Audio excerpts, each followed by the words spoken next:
My new shed, 12 by 16. Built it pretty much by myself.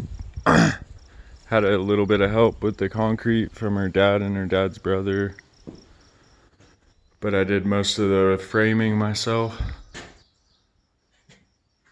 Built three of my own trusses, and then went with a beam, 8-foot beam with a vaulted ceiling, and 3 more trusses on the other side.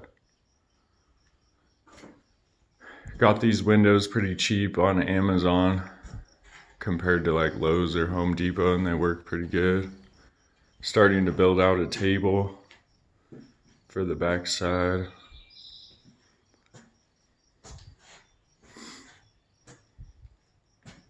Just ordered the door and the roofing. Almost there.